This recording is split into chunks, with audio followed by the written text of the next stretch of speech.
We are back on the Rational Boomer podcast. Hopefully, your day is going well. It is Friday. Got some good news for you. I talked to him yesterday, and it looks like Ed will be on the show Saturday. It's been a while since he's been on. He is retired, but he's a busy guy. He's got a lot of shit going on.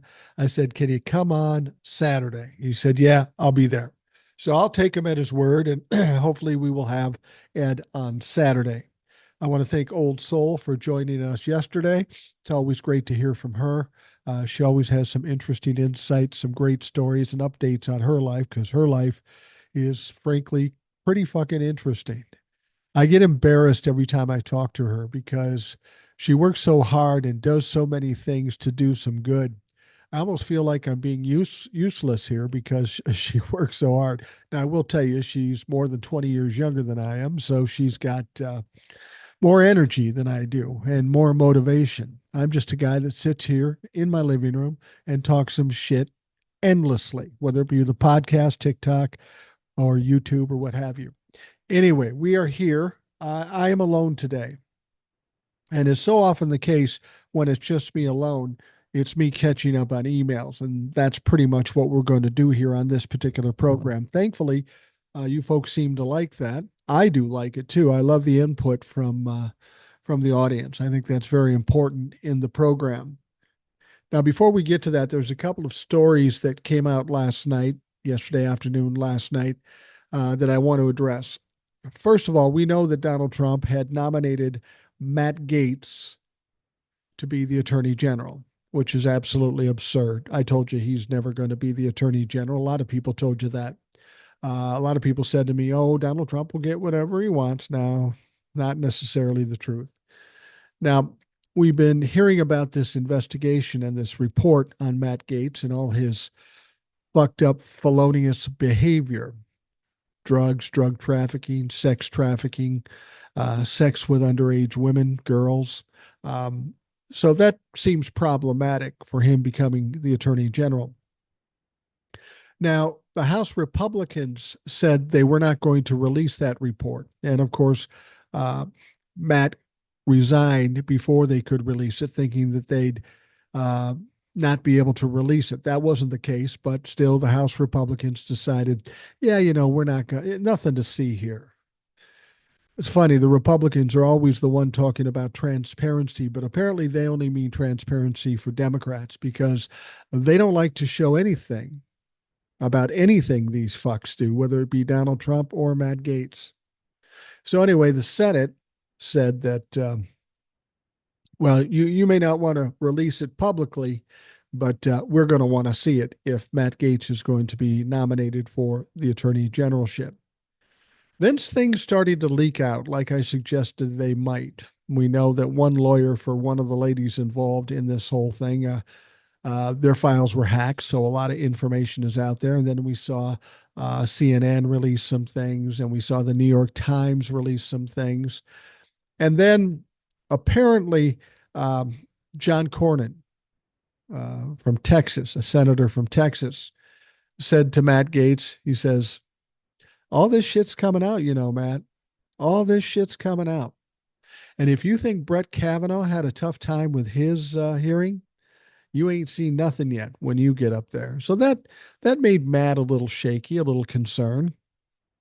But the real tipping point was when there was a rumor going around, maybe more than a rumor, that CNN was going to file a report that would expose more of his felonious sexual behavior. So Matt Gaetz hurriedly decided to withdraw his name for contention in the attorney general's job. That was a surprise to a lot of folks because this arrogant fuck is uh, willing to do anything, embarrass himself in any way. And when asked why he did it, he said, well, clearly I'm becoming a distraction to the party and this upcoming administration, and I don't want to do that. I had to laugh about that. This is nothing but an attention whore. He's an incorrigible child that's constantly looking for attention. So to say that he was worried about distracting from the new administration is absolutely ridiculous. He heard about CNN coming up with a new report exposing more facts about some of his behavior. And he said, fuck it, I've had enough. I'm getting out of Dodge. Immediately after he resigned, CNN then did just release this report.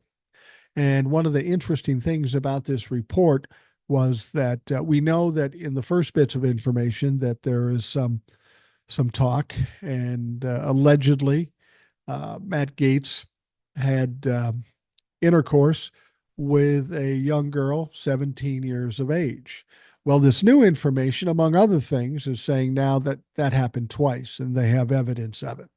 So you see why Matt Gaetz said, fuck it, I'm not doing this anymore.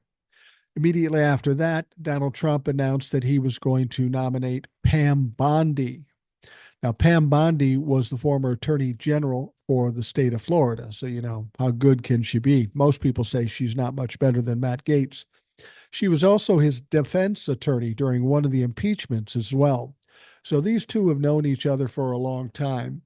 I don't know that she's any better than Matt Gaetz. I don't know that she has any better chance of actually being approved by the Senate. We'll see what happens. But here we've got Matt Gaetz. And this is the interesting thing about this. You know, when this election happened, people said, what can we do now? What should we do now? Nobody really had a real good answer about that because there is no traditional answer. They have powers in the House, the Senate, and of course, the presidency. People say, what should we do, Mike? I go, what can we do? We can just sit back and watch them burn themselves down. But there's something more than that. You remember back in the Revolutionary War, we had the British Army, very strong, very powerful, very organized army, come to the United States to fight this ragtag army, patriots, if you will, in the New World. Now, these guys knew that they couldn't stand up to them, stand toe to toe.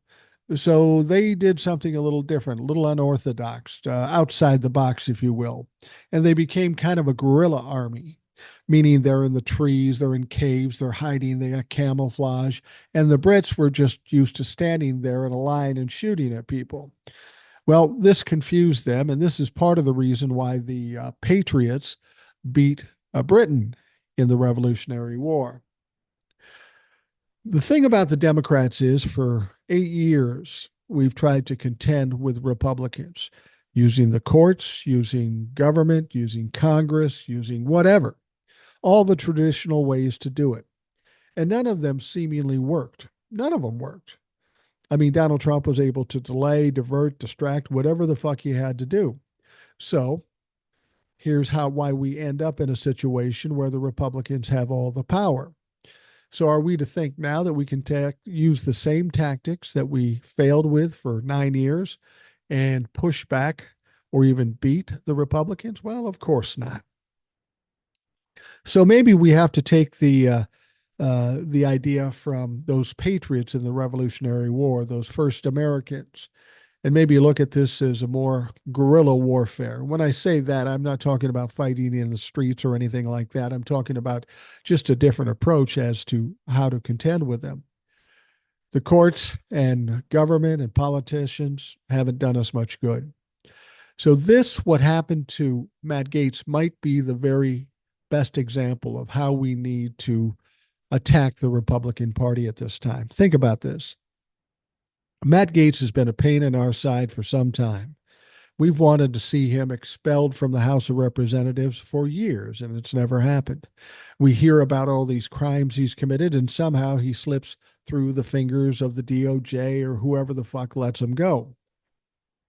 So, what option is left? Well, the option that's left is the option that happened. Fuck the courts, fuck politics at large, fuck the government, and we'll just go at them with public opinion. Remember, I told you public opinion is a very strong tool, and it's the one thing we, the people, have: public opinion. And when public opinion is very strong in one direction, that's a serious pressure to the politicians. So instead of trying to run them through court or get whatever done, we do a deep dive. There's an investigation in their criminal behavior. And that's what happened to Matt Gaetz. And it then starts to get exposed. And where is Matt Gaetz right now? Matt Gaetz is no longer a member of Congress. Matt Gaetz will not be the Attorney General for the United States of America. So for now, at least, we have pretty much neutralized Matt Gaetz. A guy who's been a thorn in our side for some time now can't really do much of anything. And I'm thinking that may be what we have to do one by one, maybe two by two, or whatever it is. Spend this time going after these motherfuckers in every way. We can't get it released the right way in court, so we get it done with some urban urban guerrilla um, investigations and just expose these fucks for who they are. Because once public opinion cancels them, there's no coming back from that. Now, I will say there's a couple of things with Matt Gaetz. We're not completely out of the woods with him. There are some things that could happen. Now, Matt Gaetz resigned. There's going to be a special election. Theoretically, he could run in that election again now that the AG thing's not going to pan out. But the reason he left the Congress or the House of Representatives is to avoid having this report revealed. So I doubt that's going to happen. He could run for governor. Ron DeSantis's time when that's up, maybe it's 2 years from now. Ron can't run again, so theoretically, Matt Gaetz could.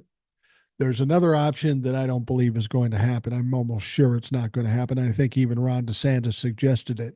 We know that Marco Rubio is going to be the Secretary of State for Donald Trump's administration. When that happens, there is an open spot in the Senate in Florida, from Florida, I should say. And at that point, the governor will appoint somebody to finish out Marco Rubio's term. And theoretically, he could pick Matt Gaetz to do that. I doubt he'll do that. Nobody likes Matt Gaetz. Nobody's going to want to give him any more power. He's burned so many bridges and scorched so much earth that they're just not going to do that. They're going to find somebody else. In fact, Donald Trump is pushing for Laura Trump to be appointed. Doesn't really matter who gets it. One other thing that could happen is that Matt Gaetz could be put in some lower level position in the administration where he doesn't have to be approved by the Senate. Now, all those things could happen unless more of this information comes out. He's become kind of untouchable at this point because of what has come out. He is truly tainted at this point. We're not going to see people wanting to touch him. But I think still what we have to do is get the whole report out there. Let us see everything, warts and all. We need to see it so the people know who Matt Gaetz is. He's done everything he could to hide himself from everybody, hide his crimes, but he's weak now. He holds no position. Most people hate the motherfucker. So we need to finish the job with Matt Gaetz. And that's the kind of things I'm talking about we need to do. Like, for example, Jack Smith has a report he has to do, a couple of them, regarding the Washington, D.C. trial about the insurrection and about the classified documents down in Florida. He may not be able to follow through, at least now, for the trials because Donald Trump will be president, but he can release the reports, much like they did with the Mueller report. So we'll see what happens there. But when that comes out, it could conceivably show some incredible evidence against Donald Trump. Will that take him out of the presidency? Probably not. But all we can hope to do is damage him more and more. Again, this isn't traditional fighting back. That hasn't worked, and we're not in a position to do it. So this is what we do. We tear them apart bit by bit by exposing just exactly who the fuck they are. We'll see what happens. And I know a lot of people are asking about the Manhattan District case. Donald Trump was convicted of 34 felony charges. They're delaying the sentencing again. And people are thinking that Donald Trump will just get away with it. In fact, Donald Trump's team said we should just dismiss the case because Donald Trump won the presidency.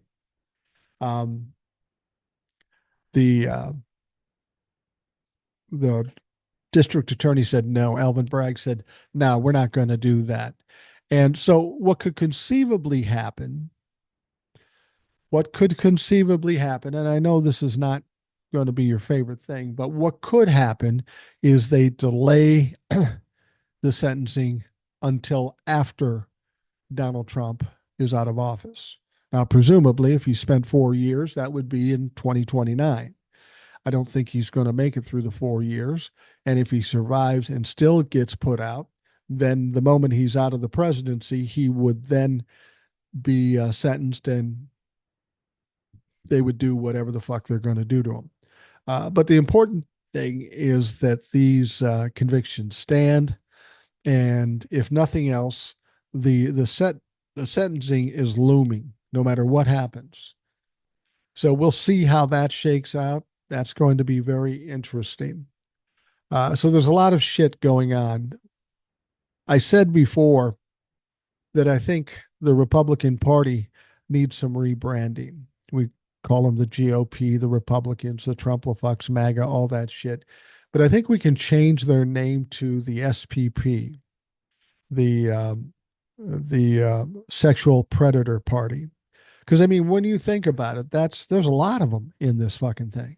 We got Donald Trump at the top of the heat, an adjudicated rapist, somebody who's been accused 26 times by 26 different women of sexual assault. We've got Matt Gaetz. We know what's going on there.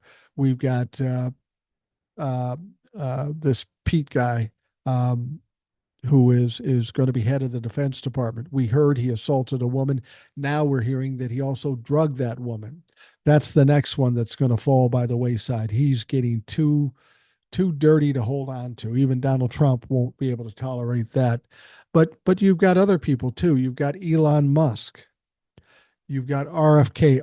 Both have been accused of sexual assault. And then there's Linda McMahon. She's the person who's been put in charge or will be put in charge of the education department. And Linda McMahon is an older woman. She is one of the founders of the WWE Wrestling Federation thing. And back in the 80s or 90s, um, there was a case where an employee of theirs was sexually abusing young boys, younger men or young boys. And the complaint is that she knew about it, Vince knew about it, everybody in the WWE knew about it, but nobody did anything about it. And that's problematic. My point is, it just seems strange that everybody who Donald Trump brings up has some checkered background, some skeletons in their closet regarding sexual abuse. That's strange. And if that's what they're going to do and that's who they are, we should call them the Sexual Predators Party because that's who they are. And that goes back to the branding thing. You know, like I said, this is what the Republicans did to the Democrats. They made up shit. Oh, Joe Biden smells kids' hair. Fuck you. Okay, you want to play that game for the next 4 years? We're going to talk about how you are sexual predators and show the evidence every day. This is what I'm talking about. You say the Democrats don't do well with messaging. Well, if they can't do it, then I will do it, and so will a lot of other people here on social media. So, enough of that. There's one other story I wanted to bring up, and I don't even know what to think about this, to be perfectly honest with you. Um, there was a report yesterday that at Mar-a-Lago, there was a bunch of vehicles, a bunch of Secret Service, and at least a couple of ambulances that went to Mar-a-Lago. And of course, everybody's wondering, oh, has something happened to Donald Trump? Is he in trouble? Is he sick? Is he whatever? Um, and of course, everybody's going to go to that when they see something like this. The report originally from Mar-a-Lago, Stephen Chung, who's a communications director for Donald Trump, said, "Oh, that's J.D. Vance is in town, and that was his uh, entourage or whatever they call it uh, that came up." Okay, maybe that's true. Then somebody else said, "Oh, there was a boat accident," or somebody else said there was a motorcycle accident, or somebody else said that it was a training exercise. Have we ever heard of a training exercise at Mar-a-Lago? Even when Donald Trump was president, I don't recall that. Anyway, I don't know what happened there. A lot of people will have speculation, don't really fucking care. If it ends up being something's wrong with Donald Trump, we'll have a fucking party then. But until that time, I'm not going to speculate on that sort of shit. We get a lot of things to speculate on, like the election fraud and all that. I keep getting people telling me, oh, it's going to happen. It's going to happen. And God damn it, I hope it does. I really hope it does, but I have yet to see any normal media outlet report this. I have yet to see any evidence of it. And this is just an opportunity for people to jump on board and get disappointed again. And I'm not going to be responsible for that. All right. You have to bear with me. I have a little bit of a cold. I'm getting over it. I had it for a couple of days. It's getting better. All right. We have some emails to get to. This comes from Julie. I watched your podcast this morning with Old Soul. This would have been the one previous to the one I did yesterday. Always enjoyable. She wondered about how some churches and pastors operate. There is a documentary called Bad Faith, free on Tubi. It is an eye opener. This insanity didn't start with Trump coming down the escalator in 2015. This conservative Christian nationalist movement began decades ago. I urge you both to watch it, and if you haven't seen it. You can see how the GOP, many churches, and billionaires have been working to overturn democracy. Their flocks truly believe they are good and Democrats are evil. Look forward to your next podcast, Julie. I will check it out. I love documentaries. And, people will come to me and say, I know you're anti religion. That's not really true. I mean, I guess you could call me Christian in the specific sense. I believe in God. I pray. I understand there's a higher power and all that stuff. I just don't have a lot of faith in organized religion. And it's what I've said before. I don't join clubs because clubs are just formed and facilitated by human beings who we know are fallible. We know many religious leaders who have been on TV and such have done some pretty horrific fucking things. So if I'm going to talk to God, I think it says in the Bible the only way to God is through Jesus. Doesn't say you got to go through a pastor or an evangelist or anything like that. I prefer not to trust human beings when it comes to something as serious as faith. That's just me. If you go to church, you go to a good church and you love going to church, cool. I think when it comes to religion, we should all do the things that make us feel the best. Just because I do it one way doesn't suggest you should do it the other way. And I don't look down at you for doing it the way you do it. It's a personal thing. And whatever works for you is exactly how you should do it. For me, I don't like the fact that we keep getting these humans running these organizations. And it's more about power and it's more about money and it's more about corruption. And then we get to criminality with the likes of child abuse and all that sort of thing. If I'm dealing with God, I don't want to deal with that human bullshit. I want to go direct. And again, that's just me. All right, the next one says, Hi, Mike. I am a far left, bleeding heart liberal, 69-year-old white man. I also am one of the very few in my demographic with any sense. I mean, I voted for Kamala Harris. I saw a young lady in a debate with Pete Buttigieg. She agreed with him that Trump was a threat to this country, but she would not vote for Kamala because she was against the two-party system and would be voting for Jill Stein. Brilliant. He could not convince her of how stupid that would be. I'm so pissed I could spit nails. I just can't understand how people would be so fucking stupid. My best friend I've known since grade school, one of the nicest people you'll ever meet. She saved my life once, and I'll never forget that. But she drank the Kool-Aid. I tried for over a year to talk some sense into her, but she's just too fucking thick-headed. My girlfriend is dead set against abortion, but she was all in for Kamala. She's not a single issue voter. Problem is, she forgot to vote. I told her Kamala lost Ohio by one vote. Not true, but fuck her. She was devastated. But so what? There you go. Three white women, totally different stories, but each of them responsible for what's about to happen. White men did even worse. What the fuck is wrong with this country? Sorry, Mike, didn't mean to yell, but fuck. I know we can't get out of this, but it's going to take a lot. Well, we can get out of this, but it's going to take a lot of work. Take care, Joe. Well, far be it from me for shaming somebody to say the words fuck, because I don't know too many people that say it more than I do. But I understand your point, and that's been my point too. We can talk about election fraud and all this other stuff, but when it comes down to it, we had a lot of people that were either ill-informed, or misinformed, or just flat out stupid that didn't vote for Kamala Harris out of pride, out of protest, out of whatever it is, and they fucked around and found out. Now they're not only going to have to deal with the aftermath of this, so are all of us, and that's frustrating, and that pisses me off too. So Joe, I understand where you're coming from, and I don't blame you for being pissed. uh Maybe get a new girlfriend. Well, maybe not. She didn't vote for Donald Trump, so she's not irredeemable. but but you might talk to her before the next election. Start out early. All right, the next one says, "Hello, Boomer. I haven't written in a few weeks because I just don't know what to say or where to start. I was so convinced that most of our country knew we needed to turn the page on Trump and go in a new direction to unite us, and that Kamala was the one to take us there. Well, I guess we all found out just what an epidemic of stupidity is all about. Family and friends alike have been hit with the stupid stick.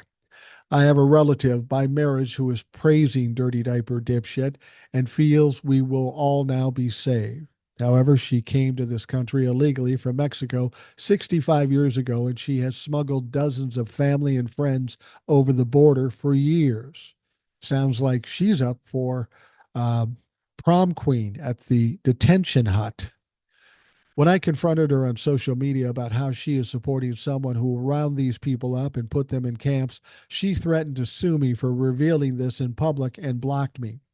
Talk about acting in your own worst interest. I guess the stupid stick is DDD's powerful weapon, and we all just need to double down and fight the good fight.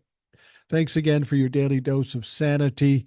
We need it now more than ever to stay off the ledge. The oldest boomer, Gary." Well, thank you, Gary. I appreciate that.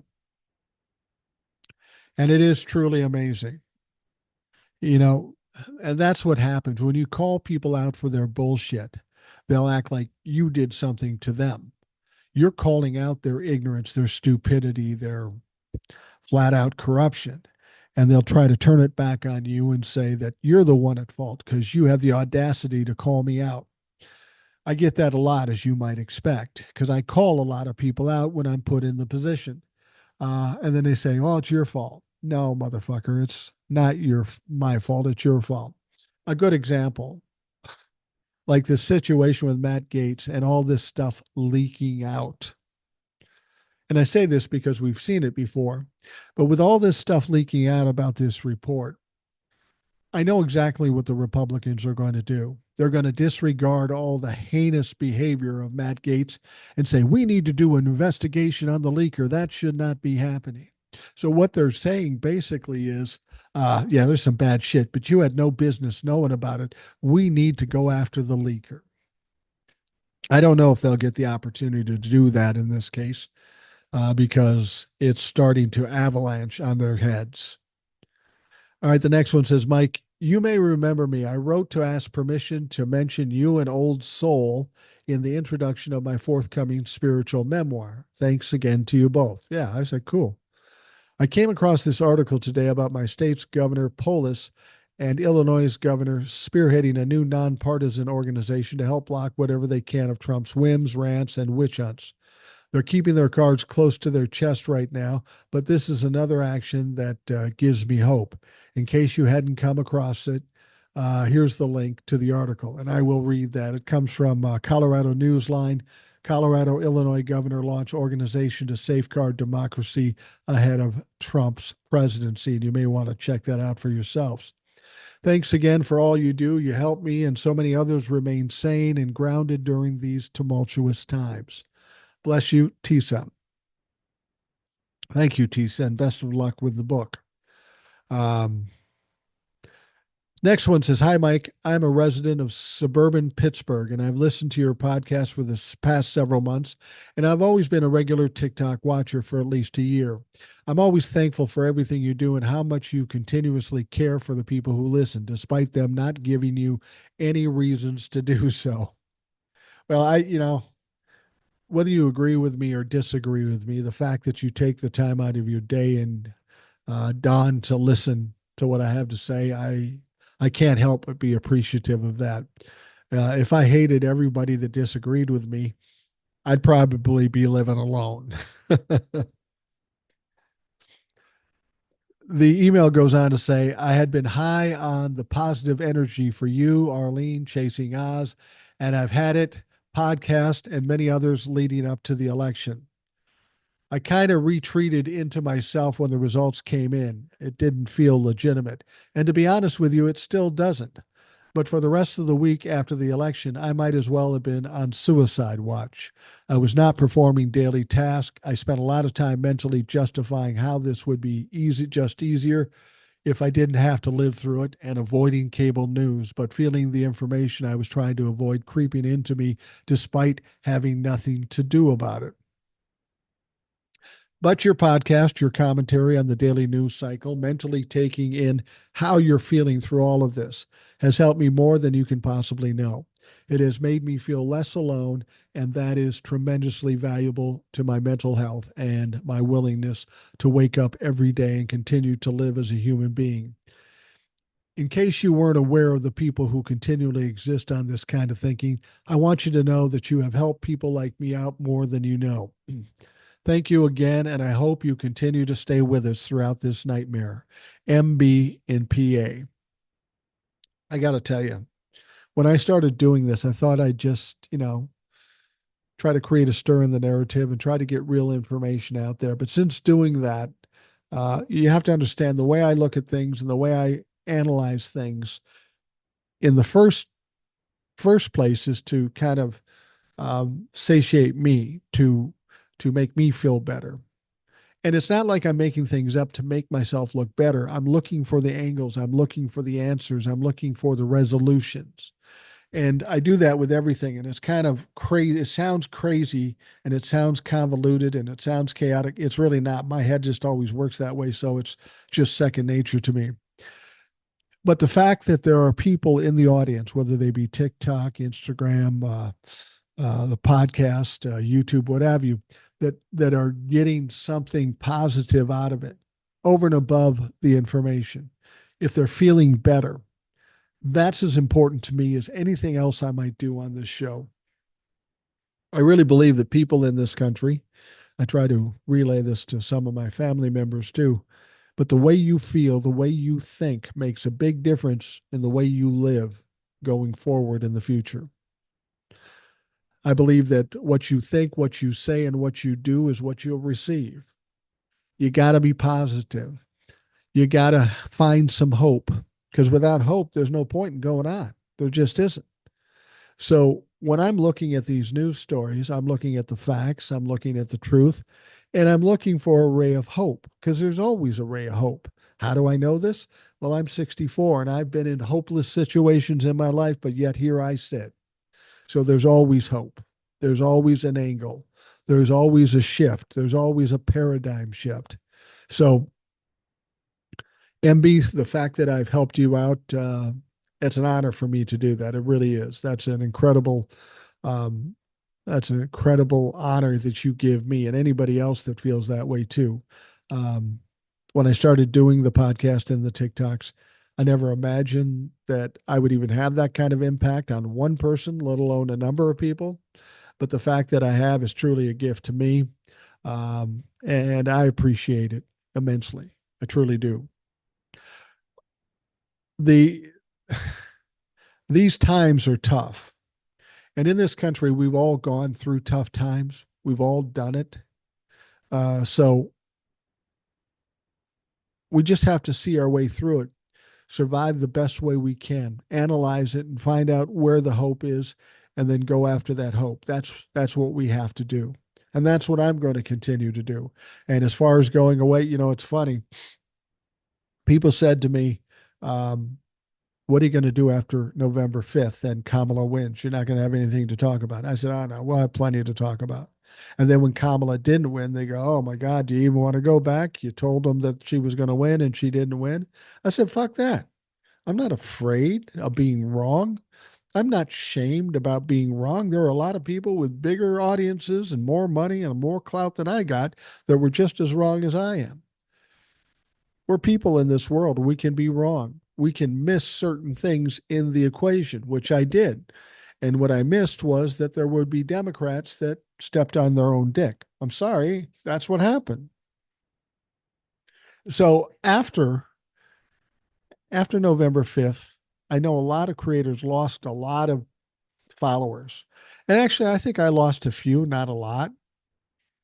Most people were pretty positive. They weren't mad at me. They were just as disappointed as I was, but they weren't mad at me. And they were still looking for some light at the end of the tunnel. So I said, fuck it, I'm going to continue to look for that light at the end of the tunnel. And then uh, I realized for me to keep doing this is even more important than the last 4 years leading up to this election, because this is when people need some direction and need some hope.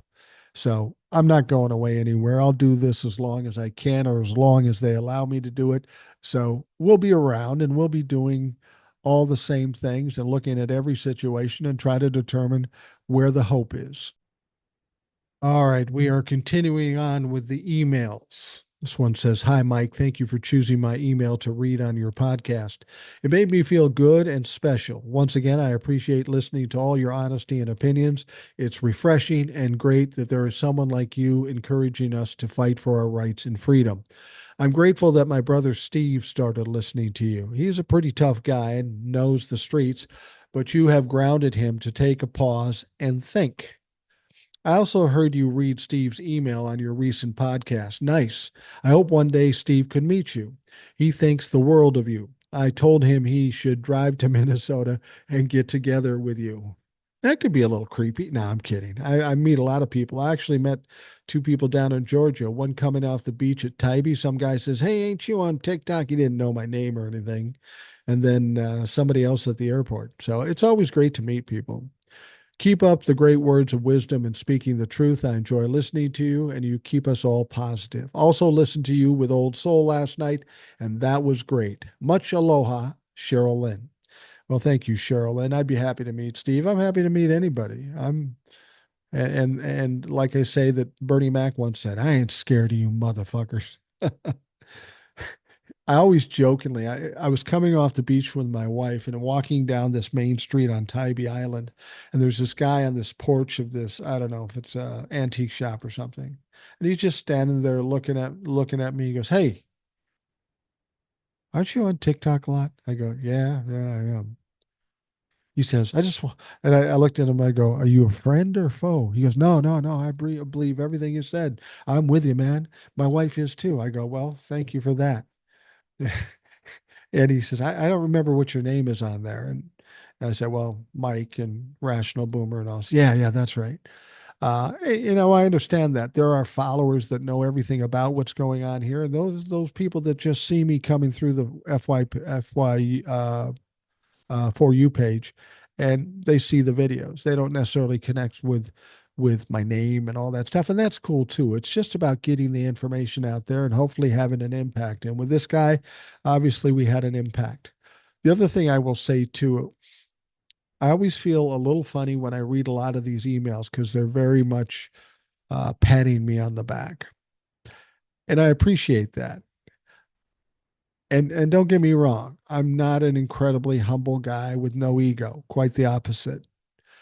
I'm not an ego maniac. I know what I'm good at. I know what I'm bad at, and I know that I can be wrong. So I am what I am. The the real importance about what I do is what the news is. I take a little time to understand what it really is and break it down to the best, lowest possible terms where I can understand it, and then I explain it.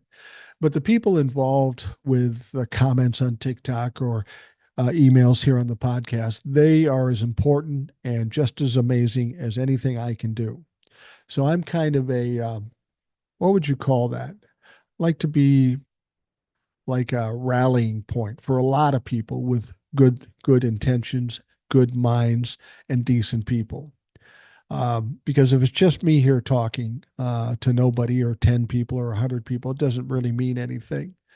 That was really my goal, is to try to not try to teach Trumplafucks what's right, because that can never be done, but to rally people of a like mind and hopefully ultimately give us some power.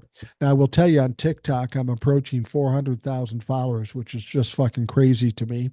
And the podcast, this is getting more and more listeners and viewers every day. And as we get bigger, we do have more power. I mean, you think about uh, the amount of people that listen to the podcast um, and watch the TikToks. On TikTok, I can literally get 5 to 7 million views a month, which is a fuck of a lot. I mean, I'm not the biggest creator, but for me, that's pretty good. And on the podcast, we can get as many as 500,000 views a month. That's pretty amazing to me. And as we grow bigger and get farther, wider spread, we can have more impact on what's going on in this country. And that's really the goal here. Not for me to be any authority on anything. I'm not. I'm a shit stirrer. That's basically what I am. Not to suggest you're all the shit I'm stirring. I'm stirring the shit that is the information in this country and trying to get rid of the bad stuff and just focus on the truth. All right, the next one. Here's one of our favorites. Oh, he's taking a different tact. Hi, Mike. Panzer here. No sarcasm today. Here are a few issues for the Democrats to take under account for the future. The ever increasing gap between the rich and the poor. Most people in the country feels it and sees it.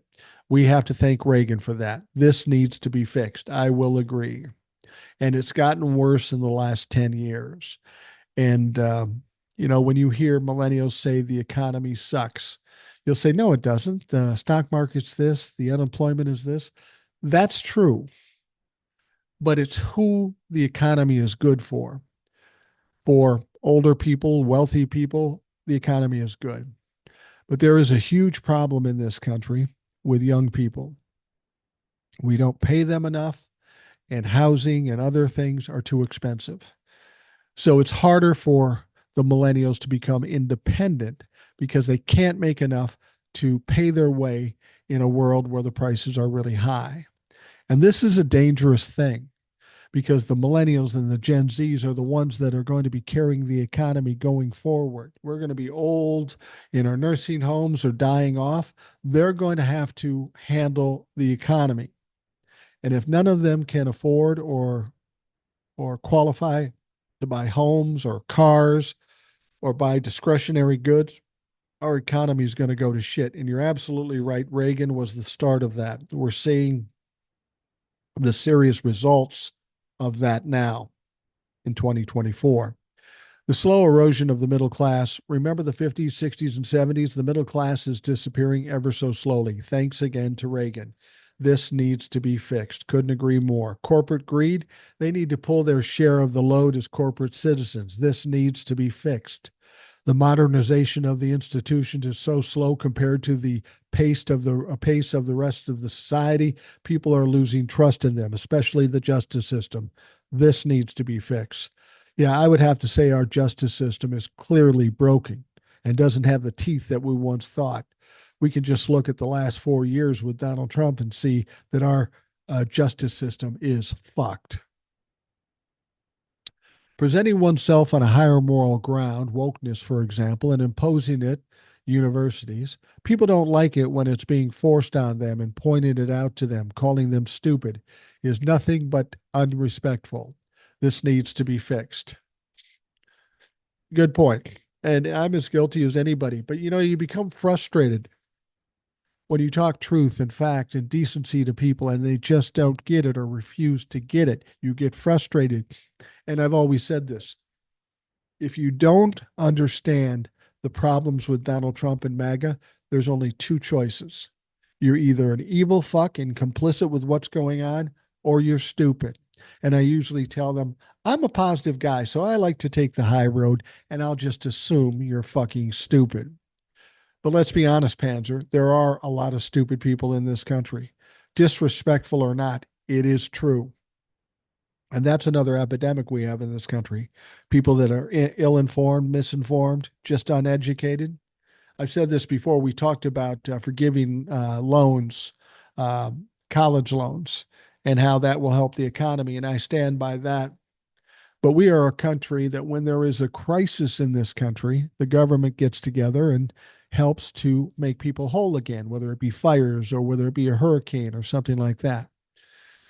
And that's expected. I suggest that we have a crisis now in educated people in this country. We saw 50% of this people in this country vote against their self-interest. 50% or thereabouts. Why would they do this? They're either gullible, evil, or stupid. I'm sorry that it's not respectful, but like they always say, you got to fucking earn respect. The need of the many outweigh the need of the few. When you make, and he quotes Spock there, when you make policies that favor the few over the many reacts. This needs to be fixed. Don't count on Trump to do just that, though. Immigration is a problem, not the immigrants. When a country loses the ability to take good care and integrate immigrants in an orderly fashion, it becomes a problem for those who are already there. This is being seen all over the world. In recent times, especially in Canada and Europe, this needs to be fixed. The news does not exist anymore. Since the abolition of the fairness doctrine, people are exposed to opinions only. This needs to be fixed. Corporate political donations does not exist anymore. What we see is almost mostly investments in order to get a return. This needs to be fixed. Access to a good education is too difficult. How can everybody understand all of the above if you don't have a good education? This needs to be fixed. Healthcare should not be like any other product or service. It should be free all across the board. This needs to be fixed. Fair and strong leadership. Merrick Garland, enough said. This needs to be fixed. Geopolitics is so complicated and elusive that people do not understand and care anymore, especially if the items above are broken. This needs to be fixed. And finally, accountability. Unless extraordinary evidence, Democrats have only themselves to blame for the sweep. This is my view for what it's worth. Now, let's get to work. Panzer. Yeah, Panzer usually does sarcastic stuff, but that was very well written and very well taken. I agree 100% with everything he said. And what that tells us is we got a lot of fucking shit to fix. And we've got a problem. We're not in a position to fix it as long as the Republicans are in charge because they want the opposite of what that email outlines. But we do have to start working now, doing whatever we have to do to gain purchase and actually accomplish fixing some of these things. It's going to be hard with the Republicans in charge, but maybe this will be the fire under our asses to change that in 2 years in the midterms. Hopefully that's enough, but we'll see. All right, this one comes from Rhonda. Hi, Boomer. I'm looking forward to Jack Smith's report to come out. At least the truth will be out there for everyone to see. I'm recovering from the gut punch I received mentally, physically, spiritually, emotionally over this fucked up election. Just trying to process all my feelings about it. I go from mad to angry to disgust. I get back in the game, but I hope to God Biden and Harris put up some stops before January 20th. The CIA needs to monitor Trump's every move. They need to bug the White House so when he tries to sell us out to the highest bidder, we can get his ass. Can't be trusted. We all know that. Target date 2029, January 20th. If not before, Trump will be done forever. Rhonda. I think Trump will be done forever much sooner than that. Not that we're going to be in necessarily much better. Well, some better. I mean, because Donald Trump is a freak. He is a fascist. He's all those things. But he's also incompetent and crazy. And that makes everything that much more difficult. So I don't think Donald Trump will be there until 2029. I just don't see that happening.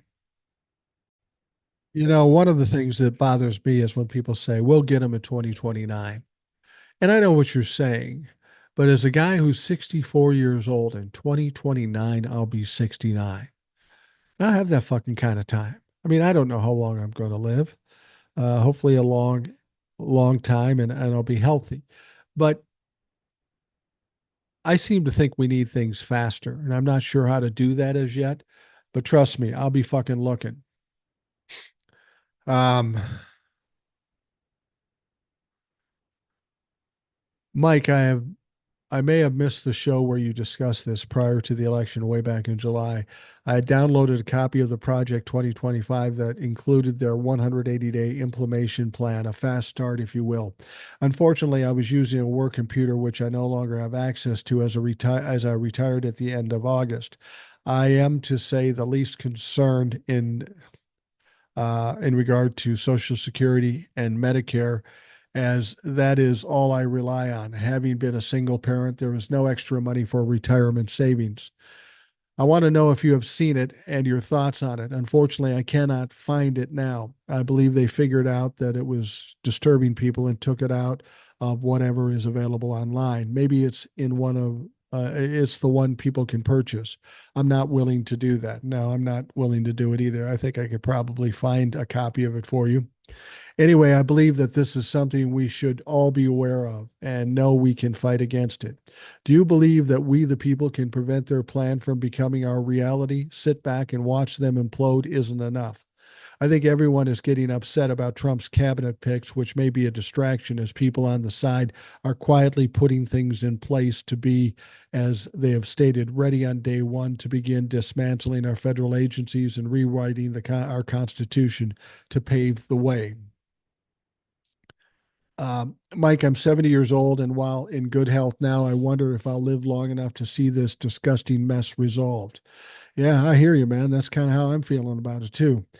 If their stated plans become our reality, many of us old folks will be in a world of hurt.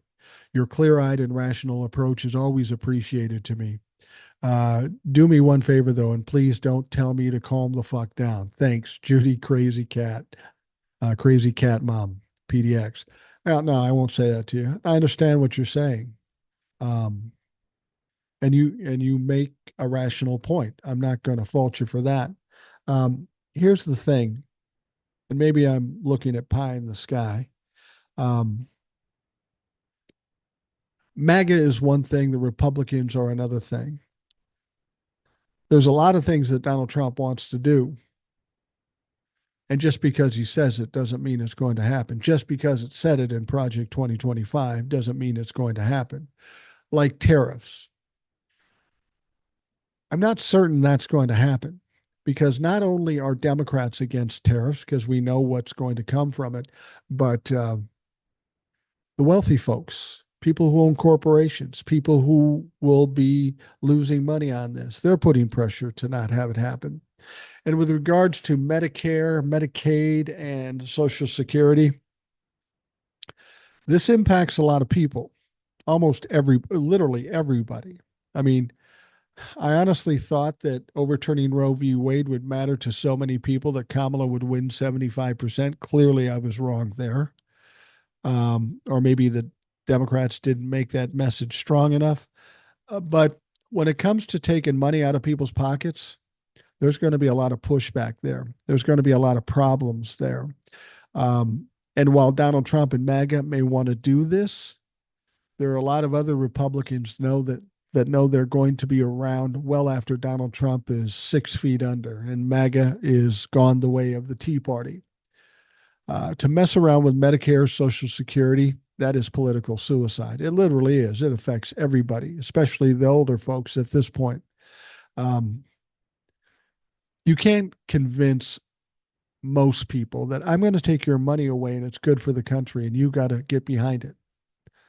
Clearly, that wasn't the issue. These motherfuckers voted against Kamala Harris because of the price of eggs and gas. So if you say you're going to take away their shit, all their income, and all their health care, that's going to be a problem. I think in order to do something like that, it is going to be a long, long, drawn out process if they even try. I think a lot of the things they claim they were going to do, they won't even get to trying. Keep in mind, Donald Trump and the people around him are all fucking incompetent. Think about the 4 years he was president. He talked a lot of shit, but didn't get much done because he didn't know how to run the fucking machine of government. He still doesn't know how to run the machine of government. And with the people he's putting in his cabinet, they clearly don't either.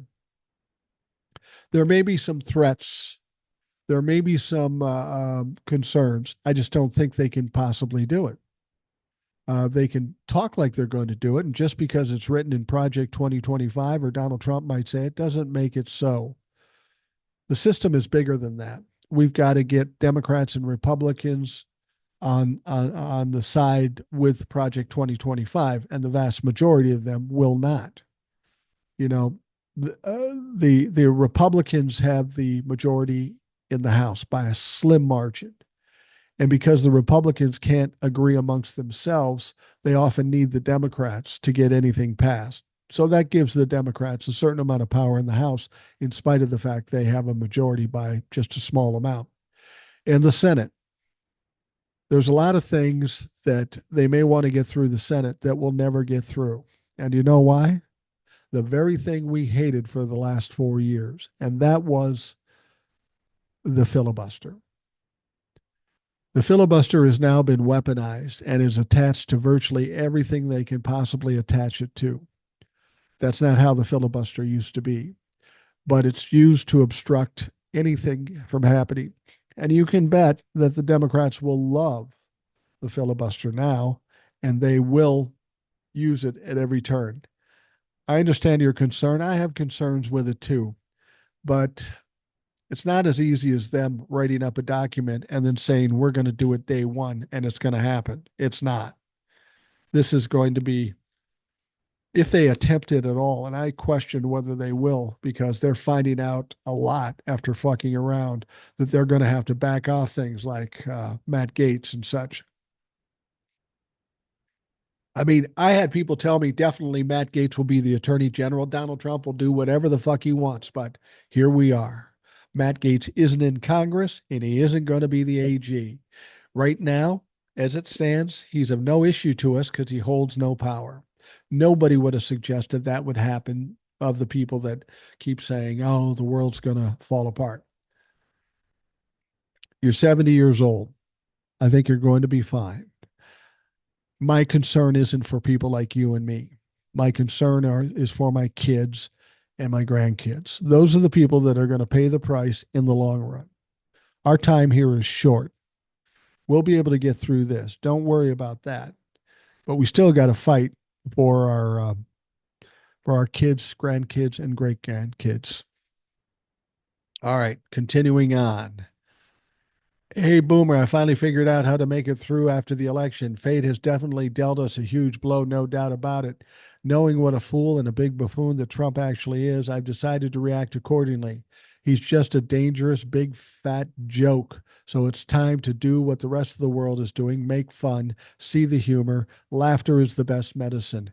Even though it is so serious, what is going to become of America because of Trump and his minions? Nothing else we can do, so you got to laugh or cry. I choose to laugh. Um, Once you start to see the humor, you will realize how ridiculous the DJT power of any position truly is. Honest to God, it's just laughable. For a start, click on the link before and enjoy. Thanks, Boomer. I know it's been tough. Don't know if I have another 4 years in me, but a voice of reason is like music calming the savage beast. As tough and strong as you try to be, what do you mean try to be? I'm a badass motherfucker. I know how hard it has been being the crutch for all of us. But for now, we eat, drink, laugh, and be merry. Contrary, Mary, see you on the far side. I want you to understand um, what I do here on the podcast um, or on TikToks. It's not incredibly taxing to me. I have learned in my life some things. I don't worry about what happened yesterday or the day before. I worry about today and what I can do to make tomorrow better. So this doesn't take a toll on my mind.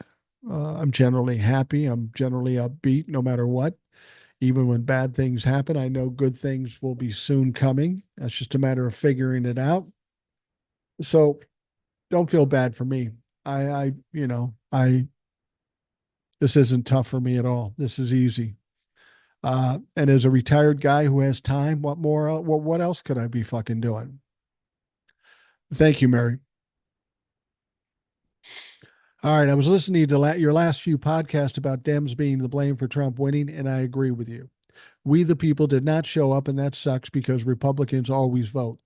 They are not all MAGA, but they all fall in line and elect their candidate. I'm so sick of Democrats acting like they're taking the high road and trying to prove a point for whatever the fuck their point is. Hold your fucking nose and vote for your candidate and then stand on point and try to advocate for it after you vote him or her in. When Joe Biden won, I remember you saying on TikToks and your podcast that if Merrick Garland doesn't hold Trump and his cohorts responsible for the January 6th liberals will be disappointed and will not come out to vote. I did say that. And it apparently was prophetic. And I think that's part of it. I don't think the Democrats came off strong enough. They allowed Donald Trump to play the entire justice system. Well, look what happened. Exactly what you said. The biggest failure of Biden administration was Merrick Garland, and that was a big one. Weak to the core when it came to going after Trump and Congress members and their enablers. But he did get someone, and guess who that was? Hunter Biden. So disappointing. At this point, we have to move forward and do our best. Thanks, V. Yeah, you're absolutely right, V. That's all we can do. We can cry and whine all we want, but that ain't going to win us anything. Got to do is get tough, get mean, get vicious. And, the part of it about laughing about it, I kiddingly and kind of seriously said this. My job's easy now. Just stand and watch the stupidity and watch the failures, make fun of them, make them look foolish, take pot shots, and just laugh at them all the way. And I say that not because I'm giving up. I'm not giving up. It's basically what I can do. Give out information and hopefully better inform folks, but at the same time, do what they did to the Democrats because they take it much harder. Every time I see a Trumplefuck that makes a comment to me, it's going to be a sarcastic remark. I'm not going to argue with them. I'm going to make fun of them, and they're going to fucking hate it. All right. Hello, Mike. I hope this finds you and your family well. They are. I want to tell you that Cheryl and I are not watching media anymore. We have been spreading the word to a lot of folks. The other day, I met a man and his wife in the store who was a Vietnam vet, Bruce and his wife, Sandy. He is appalled with what he said about vets, as Cheryl and I are. He said he can and will not excuse any vet for voting for Captain Chaos. They are telling family who voted for the turd to stay away. As we say, they get what they deserve. We cannot give them a pass. Folks don't understand. This is not about politics. It's the future of this country. Also, I shared your podcast with them, also with other gentlemen in the store. Thanks for taking the time for reading my email and keep up the good work. You, my friend, are top notch. God keep you and yours safe, Steve. Well, thank you, Steve. I appreciate that, and I send you back the same. I hope we're all kept safe and sane and be able to ride out whatever we have to ride out and hope some resolution in our favor comes sooner than later. All right. Next one comes from Judy from Australia. Love your show, Mike. The 15 million missing Dem votes is down to 2 million after slow California counting. Source Tim Miller, the Bulwark Podcast, Judy, Australia. It's more than 2 million. It's definitely more than 2 million. It's not 15 million because, as I said earlier, California votes come in slowly, and those are going to be mostly Democrat. I think it was more like 5 million difference, but it doesn't matter if it was 1 million, 1 million people who didn't vote. I think the real number is the number of people that voted in 2020 as compared to the people that voted in 2024. Donald Trump in 2020 got 74 million votes. He got pretty much the same votes. The difference was that Kamala Harris got far less than Joe Biden. That's why she lost. And the question is, regardless of whether that is a million or 10 million or 20 million, it doesn't matter. Where the fuck were they and why didn't they vote? I honestly thought there would be more people coming out in this election than there was in 2020, and 2020 was a record year. Fuck, I was wrong about that. Apparently, people don't fucking care. Not everybody, of course, but a certain amount of people don't give a shit. Thanks, Judy. Good morning, Boomer. I'm enjoying your podcast with Will. I'm going to admit I'm a Will fan, not just because he's Puerto Rican like me, though that's a plus. His only drawback is he's a Dodgers fan. I'm a Mets fan. I agree with both of you on what you spoke about today. We're at a point where it's done now. The Trumplefucks are going to be in their find out phase. I spoke with one yesterday, and I'm really trying to keep my interactions with them limited. I basically told him we'll see a year or two from now. I left it at that. I'm glad to see Old Soul is doing better and she will continue to do her thing. She's awesome. Yes, she is. I enjoy hearing her stories and thank you for giving credit where credit is due for from my last email where I used the term pervert Hoover. Yes, that is Hawk's term and I enjoy his TikToks as well. I've been monitoring the vote count. The only reason to go into the CNN app and see pervert Hoover under 50%. That's some hope. But unfortunately, the result is the same. He'll be our president. Now, we just have to hope that there are some Republicans in the Senate and the House who have consciences and will not give in to the MAGA demagogue. Their track record isn't good, but some of the stuff they have planned is, as I say, political suicide. Keep doing what you do, Boomer. I enjoy and look forward to your podcast daily and your TikToks. I'm glad I'm in a blue state, New York, but Long Island is MAGA hell. I'm a volunteer firefighter, and the firehouse is 90% MAGA. It's rough. The worst part is half the volunteer firefighters are Latinos and either immigrants or have parents that are immigrants, and most voted for the Tangerine Mussolini. Not sure where to give that credit to. It's sad. I just go on and do what I need to do for my community and country. Well, if you have that many immigrants uh, in your fire station, it sounds like you're going to be hiring soon because many of those motherfuckers are going to be on boats or buses the fuck out of here or sitting in detention camps. And honestly, I can't say that I feel very sorry for them.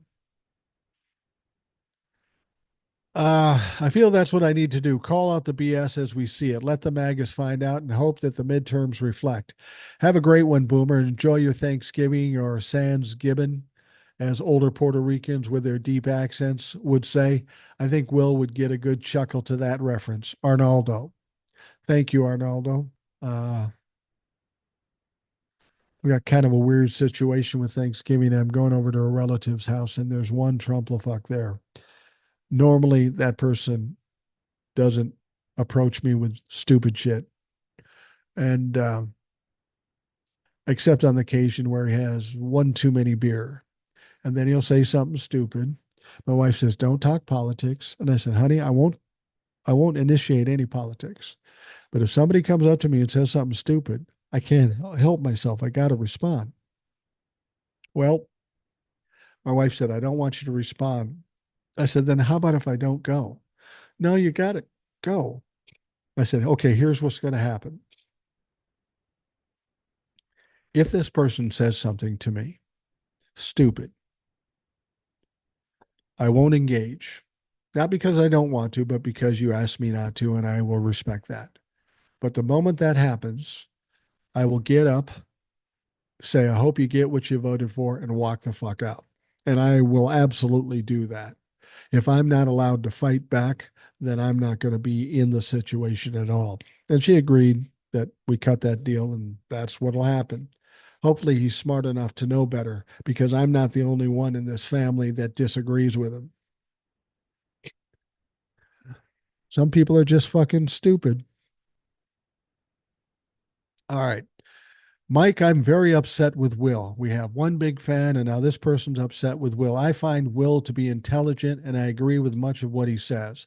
But when he constantly says the progressives lost this race for Kamala, I get aggravated. I know that on the day after the election, there were a couple of articles online that said as much. As days and weeks have gone, more and more has been learned. I believe after reading many pieces, the main reason why Democrats lost it's because voters rejected Kamala because she and her party failed to address the economic pain of working class voters who chose to change over the higher prices in the marketplace due to the global pandemic. Oh, and Donald Trump did address those things. That comparison. This is plain ignorance on the part of those voters because the plain truth is that high prices has happened all over the world in every country, and 100% of the incumbents lost their races in the countries they held elections in the past 2 to 3 years. And leaders were voted out in favor of right leaning leaders. There are several other reasons for higher prices other than global pandemic. Billionaires and international corporations raised their prices and didn't lower them because of greed and to support right leaning leaders. And people can't figure that out. I mean, I don't know how you explain it better. I think the Democrats could do some better explaining. But to suggest it's just about economics, I think you're missing something here. I think the far left did have something to do with it. And I think the people that are just flat out fucking racist or sexist had a lot to do with it too. The bottom line is Democrats knew what the stakes were. It wasn't a hard comparison. Kamala, whether she was like everything you wanted or only part of what you wanted, you knew for a fact that you were going to go into hell if you voted for Donald Trump, and they still fucking did it. Whether it be the far left or whatever it is the Democrats' fault. Still, other reasons include most Americans failed to understand Project 2025, even though it was in the public and in a summarized report for people to read. Yeah, it was fucking 900 pages, and nobody's going to read that. The report was hundreds of pages long, and most people don't read past the first section, and activist groups did a poor job of educating people. To fight back against Trump will require groups of people to organize to do a better job of educating the people, including distributing position pieces to send their political representatives every time he needs pushback. This message has always made a difference as politicians want to keep their jobs max. Well, I think you make a good point, but here's the deal. You and I figured it out. Most people who listen to this podcast figured it out. There are people that just don't pay attention. They aren't motivated. They aren't capable of learning. They refuse to learn. So that's what we have to deal with. I mean, you could, as my wife used to say to me, do you want me to Dick and Jane it for you? You old people will get that reference. But some people you're never going to get through to. At some point, it's more like watching world professional wrestling because they need the sensationalism, they need the excitement, they need the outrage and the yelling and screaming because they're just not capable of being intelligent enough to read into what might affect their future. You can do anything you want. I'm not saying the Democrats did a great job, but for fuck's sake, these are your lives. These are the lives of your kids and grandchildren. If you aren't motivated to look into it and make a good choice, then what the fuck is wrong with you? How do you get people to react like that? So, what we've got the only way dumb people can fucking learn. They're going to have to suffer. And that's unfortunate, but that's what's going to take to teach them. Because for many people, nothing works until you get bit in the ass. And there are going to be a lot of Trump motherfuckers out there that are going to get bit in the ass. And that may be the only thing that causes them to learn fucking anything. I don't like that, so I'm going to vote against it. It's a sad commentary on this country. I'll grant you that. But for fuck's sake, what more do we have to do? Can't we assume that people are intelligent enough to read a fucking newspaper or to listen to something and comprehend it? Honest to God, I get people all the time coming to me questioning something I've said, and they've totally misinterpreted it. I try to be as clear and as simple as possible, and they don't grasp it. They're either not trying or not capable. Now, I'm not going to shame them for not being smart enough, but if that's the problem, teaching them is the hard part. Breaking it down into special plans and terms, people don't read shit. You got to tell them. People are lazy in this country. And I'm sorry to say that, but it's fucking true. I'm fucking lazy. I don't read books. I listen to audio books. So it's maybe how we go about it. We do have to educate people more, but I just don't know that people are willing to be educated. So the sad commentary on this is they're going to have to get their ass kicked. And that's unfortunate because a lot of us that know better will have to get our ass kicked too. And that's what's frustrating. All right. Moving on, Mike, I'm seeing Facebook posts from groups such as the other 98% stating they're going to stockpile meat and veggies, prescription medications, glasses, etc., in response to DJT's promise on tariffs and mass deportation. Don't forget the toilet paper. That's the first to go. Fuck. I'm tired of people being so fatalistic about things. People act like Donald Trump may think he's king, but people are just assuming he is, that anything he says is going to happen. If what you say happens, they'll get wiped out in 2026, and the Republicans won't have any authority in the House or the Senate. And whether you believe that or not, trust that the Republicans, the relatively reasonably minded Republicans, know this. And this is why they're not going to let a lot of this shit happen. They're going to piss off Donald Trump, and who gives a fuck? What Donald Trump worth to them now? They can't use him in the next election. Donald Trump is a liability right now. And I think we're going to find the Republicans pushing back against Donald Trump more than you imagine. Not because they're great people, but they understand if they don't, they're going to go down the fucking pits of hell. Email goes on to say, I personally cannot do that, and I don't think it's the answer. I plan on writing to my representatives to push them to be more proactive, but I'm not sure what I want to ask them to do other than whatever they can to prevent the insanity DJT is promising. Well, I would hope if you have Democratic representatives, they're already working on that shit we don't know about. What suggestions would you have? What can be done proactive in the next 8 weeks? Can he impose tariffs without any involvement from Congress? No. Is that something he can just do by executive order? No, he can't. There was a law recently enacted in 2023. Democrats thinking ahead said that he can't unilaterally impose tariffs. So no, he can't do that. What specific actions should we demanding that our representatives and senators be doing? Well, if our senators and representatives don't know what they're doing yet, we've got a fucking problem.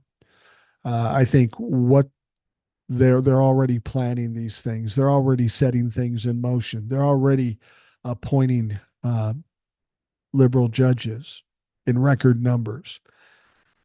There's shit going on, but I think the thing that you want to do to be proactive is to keep talking, keep writing the representatives and the senators, keep interacting on social media, keep the noise loud, because the only thing we really have right now at this point, you and I, is public opinion. We can have some impact on public opinion, and we can try to point public opinion in the right place, because with public opinion, that's the one thing that politicians will listen to. If they fucking hate you, then you're going to change your ways. Take a look at Mika and Joe Scarborough after going to kiss the ring of Donald Trump. They were trying to explain it away, but they fucked around and found out, and they lost, 40% of their audience in one fucking day? It's the same thing with politicians. Politicians can lose favor very quickly if people start to feel pain or are fearful of feeling pain. Keep talking. Be loud. You can trust that that's what I'm going to do. If he uses recess to avoid pushback on his cabinet picks, what can be done?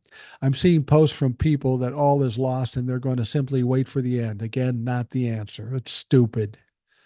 I can't stand people that say, oh, no hope. We're just all going to die. Fuck you. You're of no use to us if that's your mentality. Well, you're worried. This was written before what happened with Matt Gaetz. I'm sure one of the things these people were worried about, oh, I know Matt Gaetz is going to be the AG. And I told you he wasn't going to be the AG because it just wasn't feasible.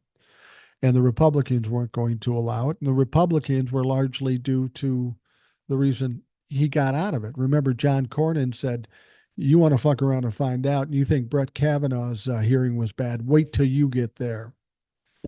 So, and I wouldn't be surprised if some of the stuff that's been leaked out was leaked out by Republicans. So to say the end of the world is near and there's nothing we can do, There's no value in you thinking that. It doesn't help. It's a fucking, it's, it pisses me off, frankly. If you think that way, then just do what you got to do. Go in the corner and cry. And those of us that still understand there is some hope and that we need to do some things, will continue to do what we do. And then you can enjoy the spoils after we fucking win. I hope that makes you feel good. I responded yesterday to a post that neither is a solution. Surprisingly, received no response. Of course, they got nothing to say.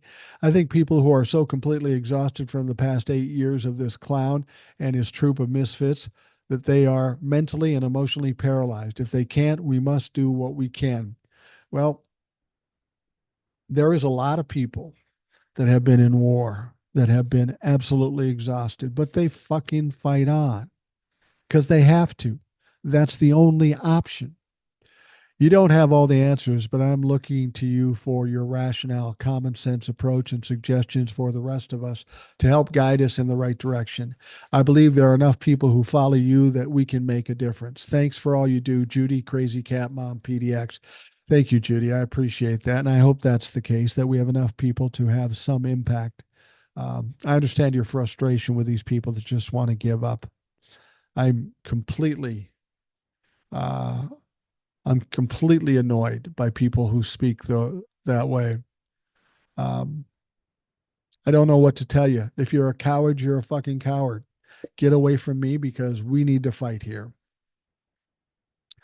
Next one says, Hi, Boomer. I'm still trying to determine my personal strategy for the next 4 years. Well, excuse me. Again, this fucking cold. It's not as bad as the last one, but it's there and it's kind of going away. Will provided the perfect framing before and after. About a week before the election, he made the best quote I'd heard. I'm tired of living in one man's reality show. Yeah, I agree with you. And at the time, we were sure we were ready to turn the page and more squarely into the accountability stage. It was going to be glorious. Instead, we wake up to find out our worst nightmare. And I agree with much of what Will said today. Let's be very clear. There will be no significant action, re-election fraud, and Trump will return to the White House. Forget Jack Smith or any other legal accountability for Trump. And the next 2 years will be a fucking horror. I won't say they're going to be a horror, but it ain't going to be good. I understand that. It's going to require fighting. But I'm not going to be able to waste my time worrying about my pain because I'm going to be too busy kicking people's asses the best I can. Now for the blame game. I'm focused on three groups. White women. I've got a longtime black woman friend who has led a hard scrabble urban life. She has always said, if you're counting on white women to do the right thing, you're going to be disappointed every time. She's been right every time. And of course, when they say white women, when anybody says white women, white men, we're not talking about all of them, but enough of them to put us in a situation like we are in. You have a lot of white women listening to this podcast, and you are not the problem. You're part of the solution. Um, Number two, far left Gaza issue holdouts. I agree with Tony 100%. This group pisses me off the most because they are stupid while acting so smug, and it's such a thoroughly selfish move.